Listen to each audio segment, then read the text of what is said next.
Vivekananda competition classes में आपका स्वागत है। आज हम अपनी साइंस की क्लास को आगे बढ़ाते हैं। साइंस में आज तक अपन ने 4 क्लास देखी और उन 4 क्लासों में जो पहली जो 2 क्लास थी वो तो इंट्रोडक्शन की थी। अब जो थर्ड जो क्लास थी अपने, उस थर्ड क्लास में अपन ने एक छोटा सा टॉपिक जो देखा था वो देखा था अपन ने अग्नाशय ग्रंथि। आपको पता ही है अपन कौन सा टॉपिक चल रहा है अपने, अंतःस्रावी ग्रंथि। अग्नाशय ग्रंथि में अपन ने देखा था कि जो अग्नाशय ग्रंथि जो होती है इसमें 2 भाग होते हैं, वो आपको सब पता है। मैं सीधा पॉइंट पे आता हूँ कि ये इंसुलिन जो हार्मोन होता है वो बीटा सेल से निकलता है। लैंगर-हैश के जो द्वीप समूह होते हैं वहाँ से बीटा सेल जो होती है वहाँ से इंसुलिन हार्मोन निकलता है, जो कि मतलब ग्लूकोज का परिवहन करता है। किसका परिवहन करता है? ग्लूकोज का परिवहन करता है। इंसुलिन की कमी से मधुमेह रोग हो जाता है, जो 2 प्रकार का होता है, DM फर्स्ट और DM सेकंड। ये अपन पहले पढ़ चुके हैं। अगर आपको देखनी हो अगर चीज़ें तो आप जो क्लास है अपनी शुरू से आप इनका वीडियो है जो देखना आप। आज अपन जो चालू या फिर इससे पहले अपन जो 4th जो क्लास थी अपने कल जो अपन ने की थी, उसमें अपन ने देखा था कि जो पीयूष ग्रंथि होती है उस पीयूष ग्रंथि से कौन कौन से हार्मोन स्रावित होते हैं।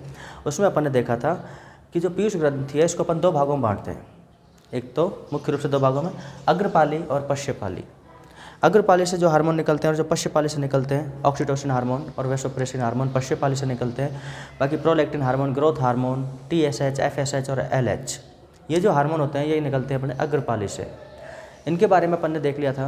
प्रोलैक्टिन हार्मोन जो होता है दुग्ध का निर्माण करता है। ऑक्सीटोसिन जो हार्मोन होता है वो दुग्ध का स्त्रवण करता है फलों को पकाने के लिए, लविंग हार्मोन जिसको अपन कह सकते हैं। ऑक्सीटोसिन हार्मोन का जो इंजेक्शन होता है वो मवेशियों से अत्यधिक दूध प्राप्त करने के लिए किया जाता है।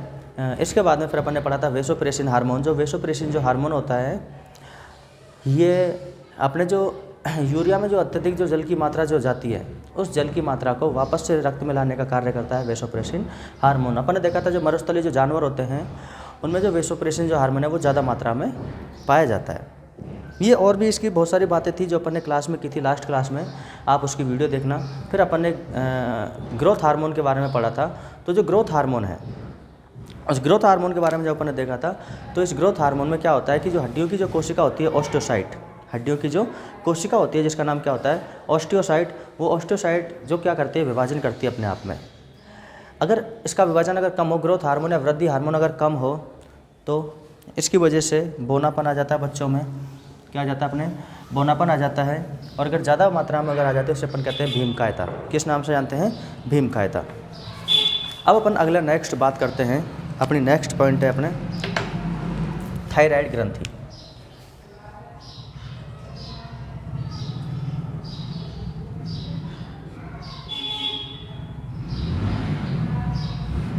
कौन सी ग्रंथि अपने? थायराइड ग्रंथि। हम जानते हैं कि देखो जो थायराइड ग्रंथि होती है वो अपने गले में पाई जाती है। कहाँ पर पाई जाती है? गले में पाई जाती है, जो H के आकार की कुछ इस तरीके से होती है। तो देखो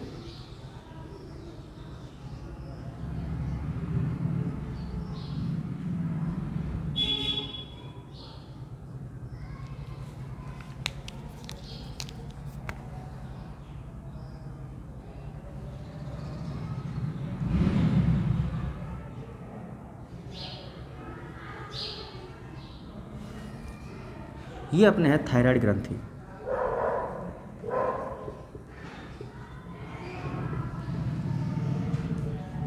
ये कौन सी ग्रंथि है अपने? थायराइड ग्रंथि। अब ये जो थायराइड ग्रंथि है किस तरीके से कार्य करती है, कैसे इसकी प्रोसेस होती है, तो वो अपन समझते हैं। तो देखो इसको मैं मिटा देता हूँ, आपको पता ही है कि कौन सी ग्रंथि है? थायराइड ग्रंथि। अब थायराइड ग्रंथि जो कैसे कार्य करती है तो अपन जानते हैं कि एक पीयूष ग्रंथि होती है।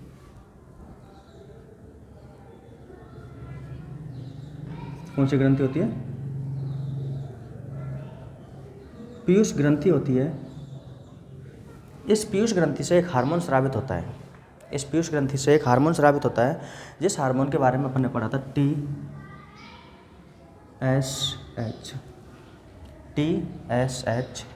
जिसका नाम है थायराइड। S का मतलब है स्टिमुलेटिंग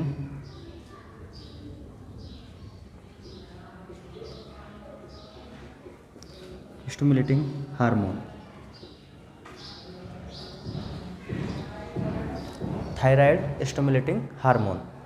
देखो ये जो है अपने थायराइड का मतलब होता है थायराइड ग्रंथि, स्टिमुलेटिंग का मतलब होता है प्रेरक। इसका मतलब क्या होता है? प्रेरक या प्रेरित करने वाला। तो यहाँ से इसका मतलब अपने को पता चलता है कि जो पीयूष ग्रंथि से ये जो TSH जो हार्मोन निकलता है, ये क्या करता है? इस थायराइड ग्रंथि को प्रेरित करता है। इस थायराइड ग्रंथि को क्या करता है? अपने प्रेरित करता है और एक हार्मोन स्रावित करवा देता है। यहाँ से एक पदार्थ बना देता है अपने, जिसे अपन नाम देते हैं थायरोनिन।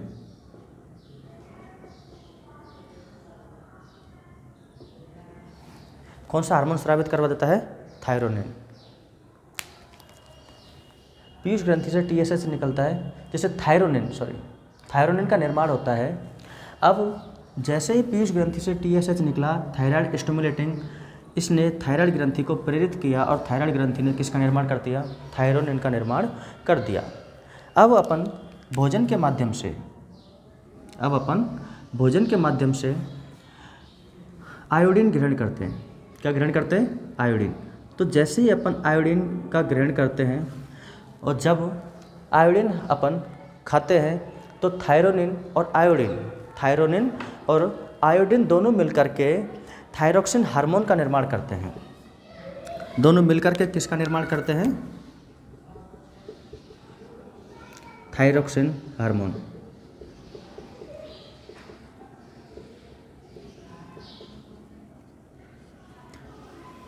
अच्छे से समझना, कोई भी प्रॉब्लम हो तो कमेंट करना, वीडियो को पूरा देखना।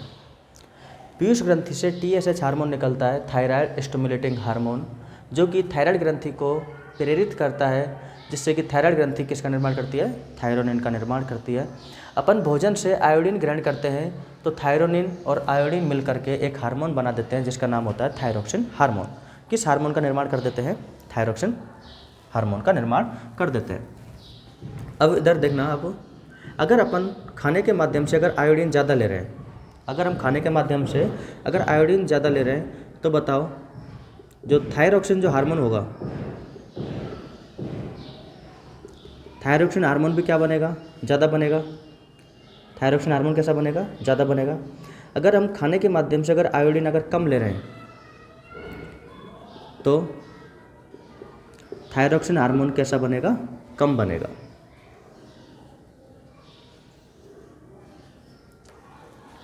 अगर हम आयोडीन के माध्यम से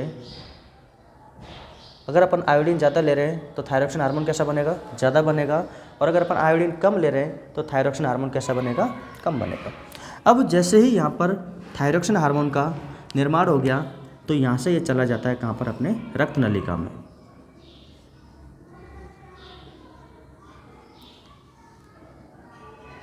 कहाँ पर चला जाता है अपने? ये रक्त नलिका में। रक्त नलिका में जाएगा, पूरी बॉडी में घूमेगा, वही सारी प्रोसेस होगी। अब यहाँ पर अपन एक चीज़ देखते हैं, एक बात जो है इम्पोर्टेंट, वो देखते हैं कि अगर हम खाने के माध्यम से आयोडीन का जो सेवन है वो कम करें, अगर हम आयोडीन कम ग्रहण करें, अगर हम आयोडीन कैसा लें? कम लें। अगर हम आयोडीन कम लेंगे तो थायरोक्सिन हार्मोन कैसा बनेगा? कम बनेगा। थायरोक्सिन हार्मोन भी कैसा बनेगा? कम बनेगा। कि बिल्कुल ठीक है सर। आयोडीन जब अपन कम लेते हैं तो थायरोक्सिन हार्मोन कैसा बनता है? कम बनता है। अगर थायरोक्सिन हार्मोन कम बनेगा, दोबारा समझो, देखो यहाँ पर अपन ने देखा था कि अगर आप आयोडीन ज़्यादा ले रहे हो तो थायरोक्सिन हार्मोन ज़्यादा बनेगा, और अगर आयोडीन अगर आप कम ले रहे हो तो थायरोक्सिन हार्मोन भी कैसा बनेगा? कम बनेगा। यहाँ पर अपन ने देखा कि जो आयोडीन अगर अपन कम ले रहे हैं तो थायरोक्सिन हार्मोन कैसा बनेगा? कम बनेगा। अब होता क्या है कि जो पीयूष ग्रंथि से जो TSH जो हार्मोन निकलता है, पीयूष ग्रंथि से जो TSH हार्मोन निकलता है, वो क्या सोचता है कि ये जो थायरोक्सिन जो हार्मोन यहाँ पर जो कम बन रहा है, ये जो थायरोक्सिन हार्मोन जो कम बन रहा है, ये मेरी कमी से बन रहा है। TSH हार्मोन क्या समझता है कि जो थायरोक्सिन हार्मोन है वो किसकी कमी से बन रहा है? मेरी कमी से बन रहा है। जिस वजह से ये जो थायरोक्सिन ये जो TSH जो है ये अपने आप में वृद्धि कर देता है।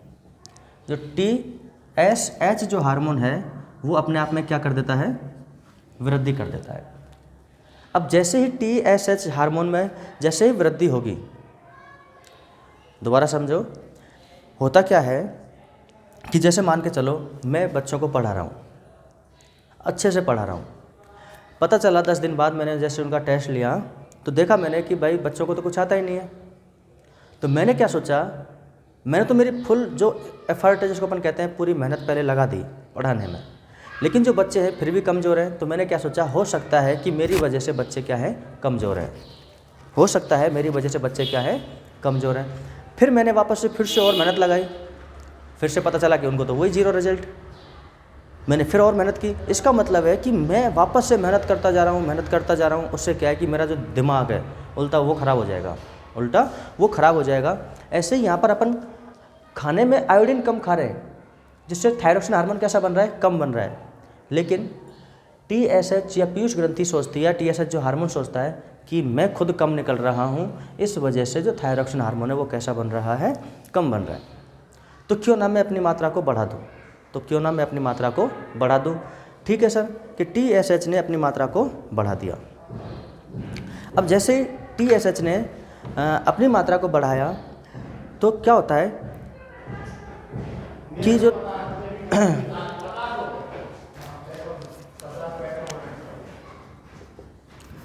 एक्स्ट्रा जो थायरॉक्सिन जो हार्मोन बनेगा, एक्स्ट्रा जो थायरॉक्सिन जो हार्मोन बनेगा उसका जमाव शुरू हो जाएगा, उसका जमाव शुरू हो जाएगा। भाई TSH ने अपनी मात्रा को बढ़ा दिया। अब होगा क्या, जब TSH बढ़ता जाएगा बढ़ता जाएगा बढ़ता जाएगा तो बहुत ज़्यादा हो गया TSH। कौन ज़्यादा हो गया, TSH। अब इस TSH का क्या हो जाएगा, जो थायरॉक्सिन स्टिमुलेटिंग जो हार्मोन है, थायराइड स्टिमुलेटिंग हार्मोन, ये जैसे अपनी मात्रा को बढ़ाएगा तो इसकी मात्रा ज़्यादा होने की वजह से ये जमने लग जाएगा। और जमेगा कहाँ पर, ये गले में। इस वजह से, इसकी वजह से गलगंड रोग हो जाता है या घेंगा रोग। तो क्वेश्चन यहाँ से आपको समझ में आया होगा कि क्वेश्चन जो पूछता है कि गलगंड रोग होता है किसकी कमी से, आयोडीन की कमी से। लेकिन क्वेश्चन आ जाए कि गलगंड रोग किसकी अधिकता से होता है। देखो आज तक अपन पढ़ते आ रहे हैं कि गलगंड रोग होता है आयोडीन की कमी से, आयोडीन की कमी से। लेकिन अगर अब पूछ ले आपसे कि गलगंड रोग किसकी अधिकता से होता है, तो TSH hormone, thyroid stimulating hormone. अच्छा क्वेश्चन बनता है यहाँ से। ठीक है, कौन सा रोग हो जाएगा, गलगंड या घेंगा रोग। अब आगे अपन इसके बाद अपन देखते हैं कि जो अपने थायराइड जो हार्मोन, थायरॉक्सिन जो हार्मोन है, तो थायरॉक्सिन जो हार्मोन है इसके कार्य क्या क्या हैं। तो एक बार यहाँ तक आप स्क्रीनशॉट ले लो या फिर इसको उतार लो, मैं मिटा देता हूँ।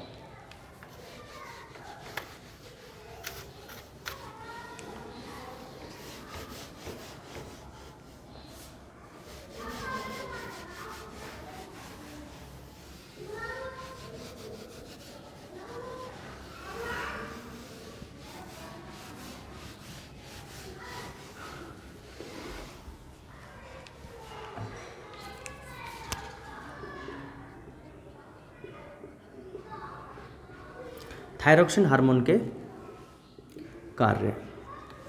अगर हम थायरॉक्सिन हार्मोन के कार्यों की बात करते हैं, थायरॉक्सिन हार्मोन के कार्यों की बात करते हैं, तो ये जो होता है ये बाल्यावस्था में जो मस्तिष्क का विकास है उसके लिए आवश्यक है। तो बाल्यावस्था में मस्तिष्क के विकास के लिए आवश्यक, बाल्यावस्था में मस्तिष्क के विकास के लिए कौन सा हार्मोन आवश्यक है, थायरॉक्सिन हार्मोन। अब अगर अपन बात करें और क्या काम करता है, ये जो थायरॉक्सिन हार्मोन होता है ये माइटोकॉन्ड्रिया की संख्या को बढ़ा देता है।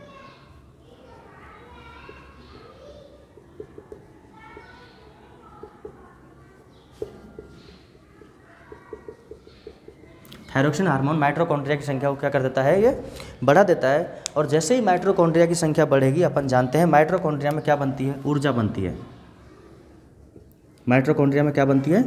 ऊर्जा बनती है। अब जब माइटोकॉन्ड्रियाओं की संख्या बढ़ेगी तो शरीर की जो ऊर्जा है वो बहुत ज़्यादा हो जाएगी, और जैसे ही शरीर की जो ऊर्जा बढ़ेगी इसका मतलब है एनर्जी क्या हो जाएगी? एनर्जी क्या हो जाएगी? बहुत ज़्यादा हो जाएगी।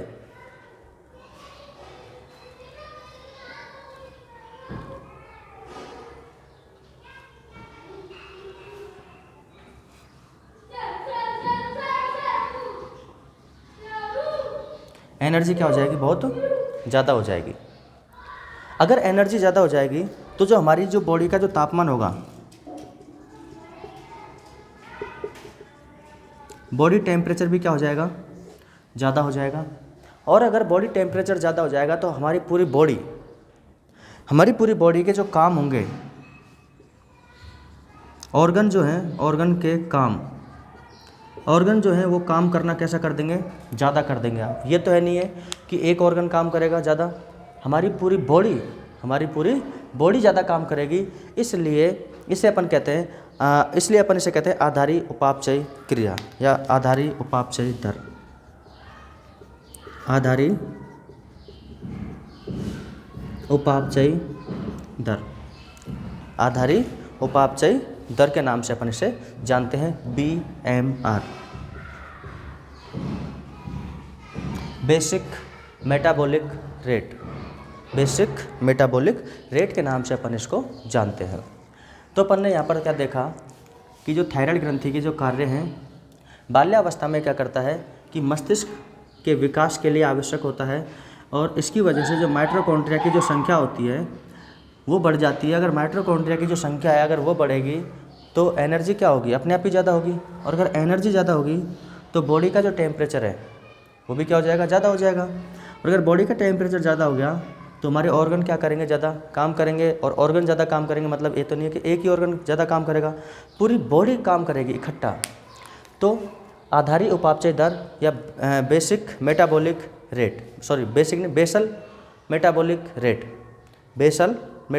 रेट, इसका मतलब होता है कि हमारी जो पूरी बॉडी है एक साथ कार्य करे, फंक्शन करे, एक साथ कार्य करे। अब इसके बारे में अपन और आगे देखते हैं कि ये गलगंड रोग किन में ज़्यादा पाया जाता है, इसका क्या कारण है। तो देखो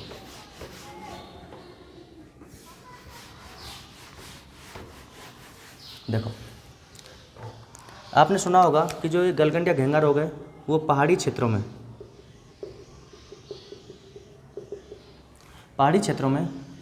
पाए जाने वाले लोगों, पहाड़ी क्षेत्रों में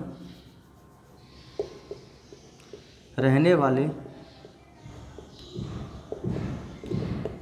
लोगों में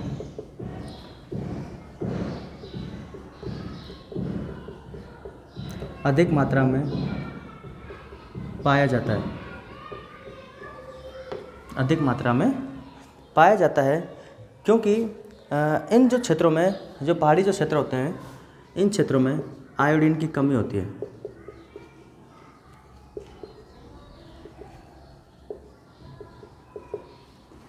तो पहाड़ी क्षेत्रों में आयोडीन की कमी के कारण इन लोगों में ये जो गलगंड या घेंगा जो रोग है ये ज़्यादा मात्रा में पाया जाता है। थायरोक्सिन जो हार्मोन होता है ये शरीर के ताप को नियंत्रित करने के साथ साथ इसके कार्य क्या हैं? थायरोक्सिन हार्मोन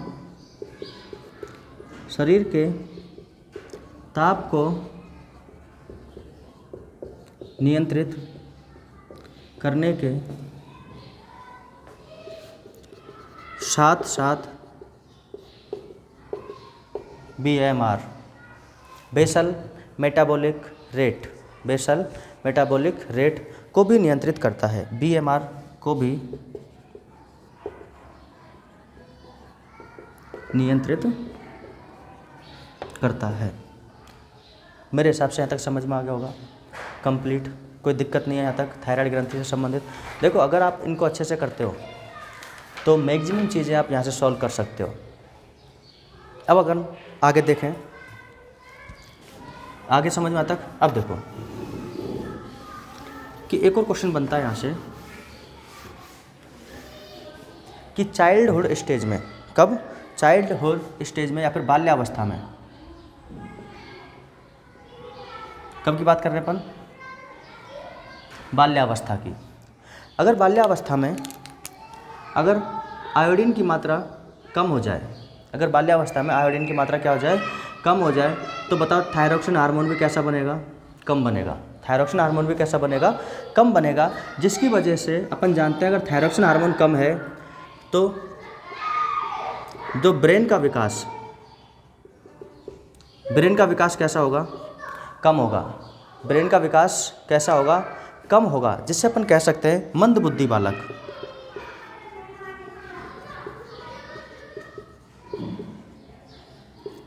ऐसे बालकों को अपन क्या कहते हैं, मंदबुद्धि।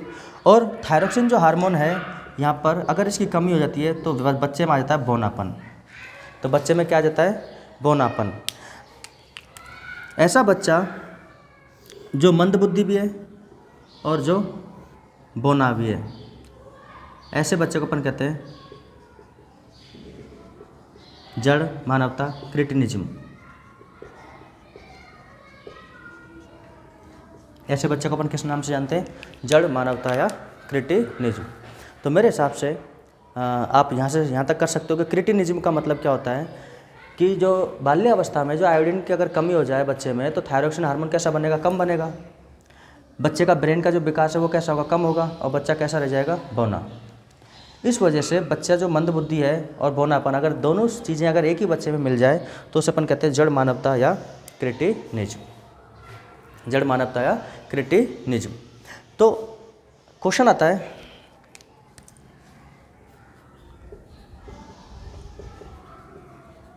बाल्यावस्था में आयोडीन की कमी से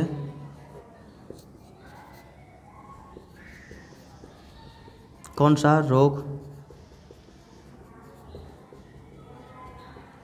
होता है। तो मेरे हिसाब से समझ में आ गया कौन सा होता है, क्रिटिनिज्म। तो यहाँ तक कोई दिक्कत है बताओ।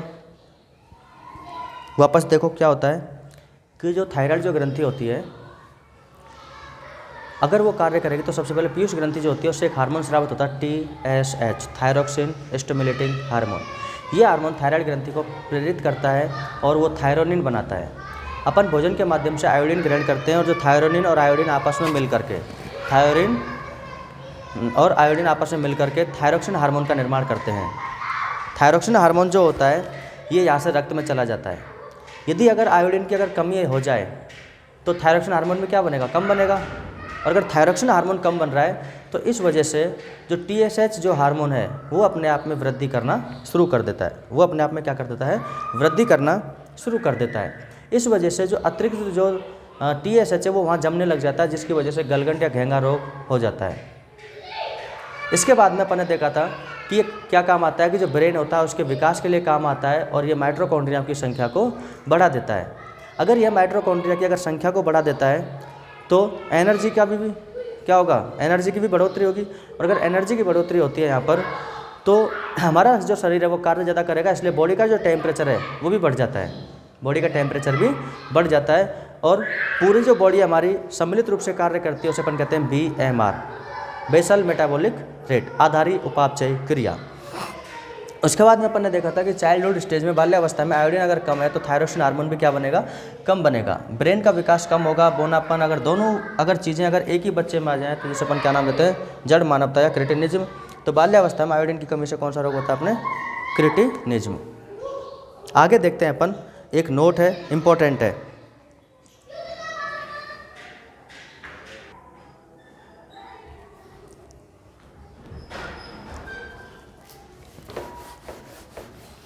तो अपनी थायराइड ग्रंथि कंप्लीट हो चुकी है।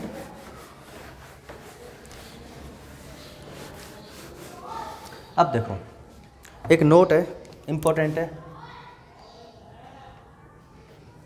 क्या है कि अपन ने देखा था कि जब वो प्रसव के लिए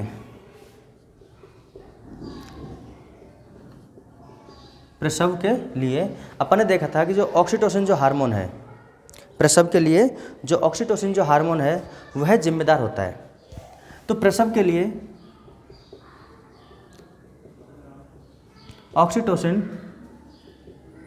हार्मोन के साथ साथ एक और हार्मोन होता है रिलैक्सिन हार्मोन।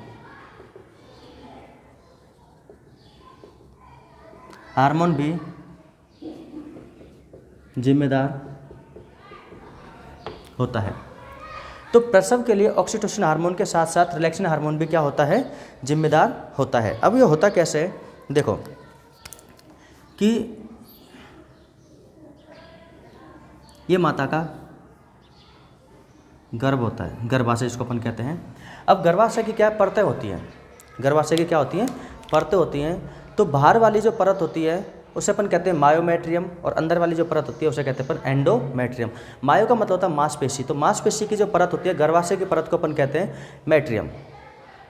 तो एंडोमेट्रियम आंतरिक परत और बाहरी परत को कहते हैं मायोमेट्रियम, ठीक है। तो होता क्या है कि जो बालक जो होता है, जो शिशु जो होता है, ये माता की इस वाली परत से एक संरचना के द्वारा जुड़ा रहता है, एक संरचना के द्वारा जुड़ा रहता है, एक संरचना के द्वारा जुड़ा रहता है जिसे अपन कहते हैं प्लेसेंटा, प्लेसेंटा या अपरा। क्या कहते हैं, प्लेसेंटा या अपरा। और ये जो प्लेसेंटा या अपरा है 4 प्रकार के हार्मोन स्रावित करता है। यहाँ पर ये अंतःस्रावी ग्रंथि के रूप में काम करता है। कौन सी ग्रंथि के रूप में कार्य करता है, यहाँ पर ये अंतःस्रावी ग्रंथि के रूप में कार्य करता है। और यहाँ से ये 4 हार्मोन स्रावित करता है। कितने हार्मोन स्रावित करता है, 4 हार्मोन स्रावित करता है। वो हार्मोन कौन कौन से हैं, एस्ट्रोजन हार्मोन,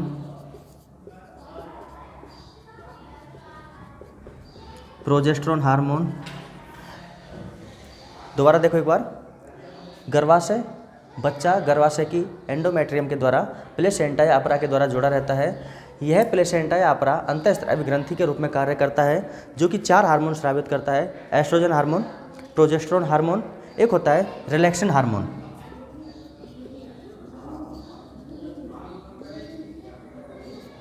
एक कौन सा होता है, रिलैक्सिन हार्मोन, और एक होता है HCG/H। एक होता है अपने HCG/H, एक होता है अपने HCG/H हार्मोन। कौन सा हार्मोन होता है, HCG/H हार्मोन। अब अपन ये सारे के सारे पढ़ने वाले हैं, उसके बारे में अपन यहाँ पर देख लेते हैं। HCG/H, HCG/H, इसके बारे में अपन पढ़ लेते हैं। ये जो हार्मोन है यह यूरिन में आता है। यह हार्मोन किस में आ जाता है, यूरिन में आ जाता है।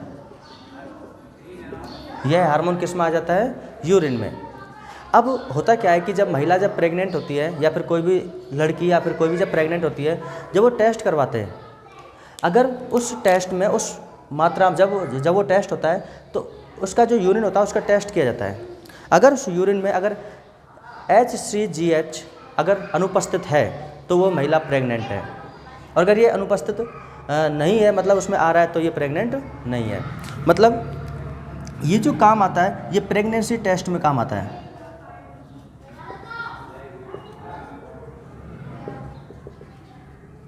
तो प्रेगनेंसी टेस्ट में कौन सा हार्मोन काम आता है, HCG/H। कौन सा हार्मोन काम आता है अपने, HCG/H। अपन ने देखा था कि ये गर्भाशय की परत है, इसमें संकुचन के लिए तो एक हार्मोन काम आता है अपने, जिसका नाम है ऑक्सीटोसिन, ऑक्सीटोसिन हार्मोन। और इसके रिलैक्सन के लिए, शीतलन के लिए एक हार्मोन काम आता है जिसका नाम है रिलैक्सिन हार्मोन, रिलैक्सिन हार्मोन। तो प्रसव के लिए 2 हार्मोन यहाँ पर इंपॉर्टेंट होते हैं, ऑक्सीटोसिन हार्मोन और एक होता है अपने रिलैक्सिन हार्मोन। मेरे हिसाब से यहाँ तक आपको कोई दिक्कत नहीं होगी। ये रिलैक्सिन हार्मोन के बारे में अपन ने पढ़ लिया। अब अपन बात करते हैं नेक्स्ट ग्रंथि जो है पीनियल ग्रंथि के बारे में।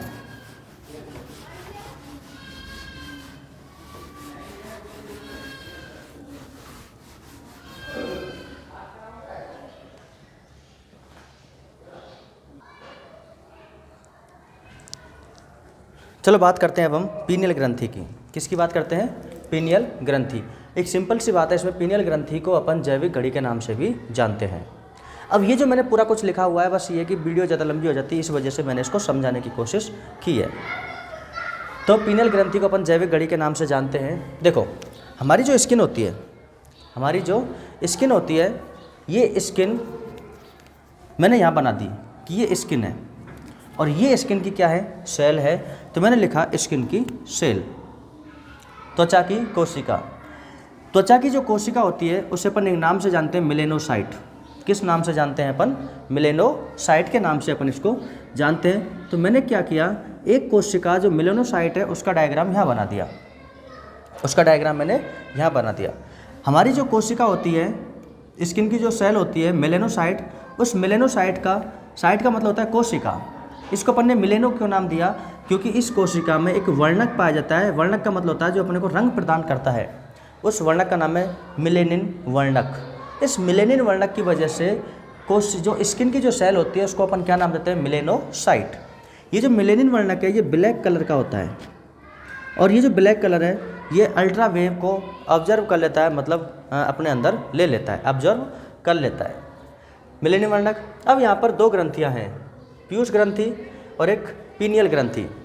अपन ने देखा था कि पीयूष ग्रंथि से एक हार्मोन निकलता है MSH। कौन सा हार्मोन निकलता है? MSH।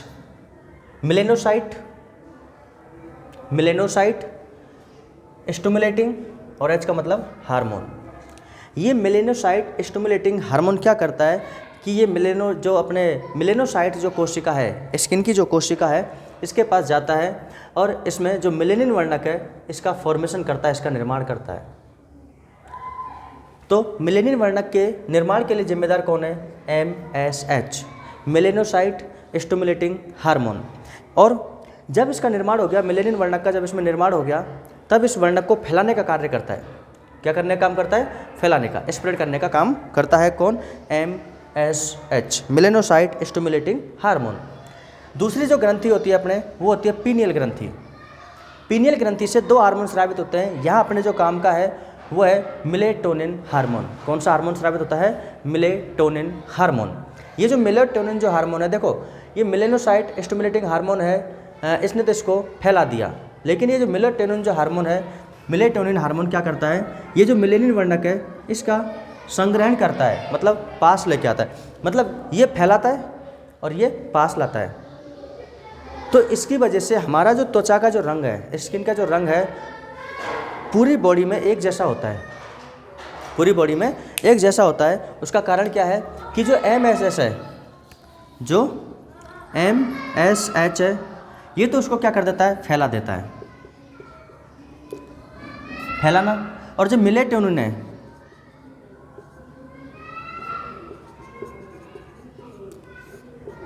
ये इसको संग्रहित कर देता है, और जब फैलेगा, पास आएगा, तो हमारी जो त्वचा का जो रंग है वो एक जैसा प्राप्त होता है। तो मैंने देखो, ये अगर मैं बनाता वैसे तो टाइम लग जाता। पीनियल ग्रंथि को अपन जैविक घड़ी के नाम से जानते हैं। जैविक घड़ी का मतलब है कि अगर आप रोज़ाना अगर सुबह 4 बजे उठते हो और आप लगातार 15-20 दिन से ये काम कर रहे हो, तो जो पीनियल ग्रंथि है हमारी उसी हिसाब से कार्य करने लग जाती है। तो हमारे को बिना अलार्म के, बिना किसी के जगह अपन 4 बजे वापस से उठ जाएंगे। इस वजह से जो पीनियल ग्रंथि है इसे अपन किस नाम से जानते हैं? जैविक घड़ी के नाम से जानते हैं। तो त्वचा का रंग मिलेनिन वर्णक, ये इसको फैलाने का काम कौन करता है? MSH, और इसको पास लाने का काम या संग्रहित करने का काम मिलेटोनिन हार्मोन। पीयूष ग्रंथि से MSH निकलता है और पीनियल ग्रंथि से मिलेटोनिन हार्मोन। कौन सा हार्मोन निकलता है? Melatonin hormone. यहाँ पर जो ये मिलेटोनिन जो वर्णक है, ये अल्ट्रावेव किरणों को क्या कर लेता है? अवशोषित कर लेता है, जिससे हमारे शरीर की क्या होती है? रक्षा होती है। आपने कई बार देखा होगा, जैसे बाहर से मैच खेलने आते हैं इंग्लैंड वगैरह से, तो वो बिल्कुल सफ़ेद होते हैं, गोरे गोरे होते हैं। वो क्या कर लेते हैं? यहाँ पे क्रीम लगा लेते हैं, पाउडर सा, एक जैसे देखा होगा आपने सफ़ेद सफ़ेद सा, वो लगा लेते हैं। क्योंकि क्या होता है कि उनका जो रंग है वो गोरा होता है। रंग गोरा होने की वजह से जो सूर्य से अल्ट्रावेव जो आती हैं वो उनकी स्किन को सीधा इफेक्ट करती हैं, जिससे स्किन कैंसर होने का खतरा रहता है।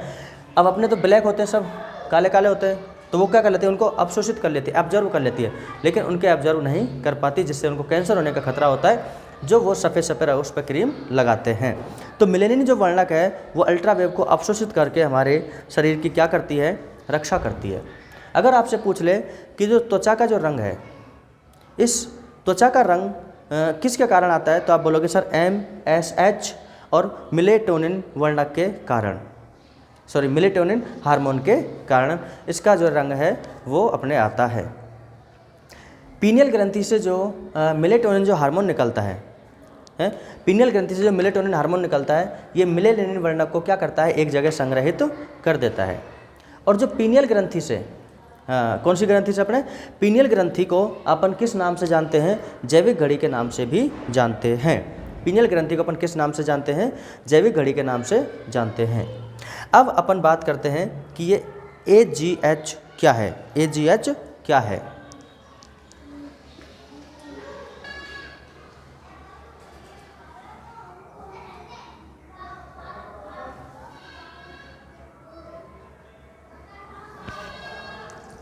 अब बात करते हैं हम पीनियल ग्रंथि में ही एक हार्मोन है अपने AGH। कौन सा हार्मोन है अपने AGH, जो किससे निकलता है, अपने पीनियल ग्रंथि से निकलता है AGH। इसकी जो फुल फॉर्म है वो है एंटीगोनाडियल हार्मोन। क्या काम करता है, तो देखो समझना, मेल और फीमेल, मेल होता है और फीमेल होती है। मेल में होते हैं टेस्टिस जिसको अपन कहते हैं वृषण, और फीमेल में होते हैं ओवेरी जिसको अपन कहते हैं अंडाशय। किस नाम से जानते हैं, अंडाशय। ये जो होते हैं वृषण और अंडाशय दोनों के दोनों सेक्स ऑर्गन होते हैं और इनको अपन कहते हैं गोनाड, GONAD, गोनाड। टेस्टिस या वृषण से स्पर्म या शुक्राणु का निर्माण होता है। ओवेरी अंडाशय से ओवम, एग या अंडा का निर्माण होता है। अंडा और शुक्राणु जब आपस में मिलते हैं उसे अपन निषेचन कहते हैं। उस प्रक्रिया से चाइल्ड का निर्माण होता है और इस गुण को अपन कहते हैं जनन या रिप्रोडक्शन। कोई मतलब की बात नहीं यहाँ तक, तो बस समझाने के लिए कि गोनाड क्या होता है, कि जो सेक्स ऑर्गन होते हैं वो होता है। अब होता क्या है कि ये जो AGH जो हार्मोन है ये यौवनावस्था के बाद में है, ये जन्म के बाद में ये जो AGH हार्मोन है ये क्या करता है कि जन्म के बाद जननांगों के विकास को रोक देता है। अब भाई जननांग गोनाड विकास को रोक रहा है, विकास को क्या कर रहा है, ये रोक रहा है। विकास को क्या कर रहा है, रोक रहा है। मतलब जो गोनाड का जो विकास स्टार्ट होता है यौवनावस्था के बाद में इनका विकास होता है स्टार्ट। जैसे मेल में 14 से 16 साल में और जो फीमेल होती है उससे 8 से 14 वर्ष में इनका विकास हो जाता है। लड़कियों में पहले होता है और लड़कों में बाद में होता है। तो इस विकास को क्या कर देता है, रोक देता, मतलब विपरीत कार्य करता है। इसलिए अपन इसे किस नाम से जानते हैं, एंटी, मतलब विपरीत, एंटी गोनाडियल हार्मोन AGH पीनियल ग्रंथि से स्रावित होता है।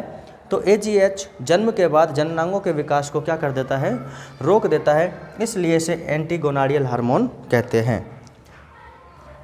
तो यहाँ तक अपन इस चीज़ में समझा क्या क्या है, क्या क्या नहीं है। तो अगर आपको ये चीज़ें अगर पसंद आ रही हैं तो वीडियो को लाइक करें, शेयर करें और चैनल को सब्सक्राइब करें। ऐसे ही आगे अपन वीडियो चलती रहेंगी, पूरी बायोलॉजी, पूरी GK, इंग्लिश वगैरह, मैथ वगैरह जो भी है सारी सब्जेक्ट अपन इस चैनल पर देखेंगे। तो अगर आप RS या PCS लेवल या कोई भी राजस्थान SI, पटवारी, ग्राम सेवक की अगर तैयारी कर रहे हो आप, तो आपके लिए एक बेस्ट प्लेटफॉर्म है। यहाँ से आप सारी चीज़ें बेसिक से लेकर के हाई लेवल तक आप यहाँ पर समझ सकते हो। प्रॉपर इनके नोट्स बनाया करो। आपको वीडियो अगर अच्छी लग रही है तो इसे लाइक करें, शेयर करें और सब्सक्राइब करें चैनल को। आज हमने थोड़ा सा जल्दी इसलिए किया है कि थोड़ा सा ये टॉपिक क्या है, बड़ा है, और बड़ा टॉपिक होने की वजह से क्या है कि थोड़ा बोरिंग भी होने लग जाता है लास्ट में। लेकिन कोशिश की है कि पूरे डायग्राम वगैरह से आपको चीज़ें समझ में आए अच्छे से। तो आज के लिए इतना ही। Thank you, best of luck.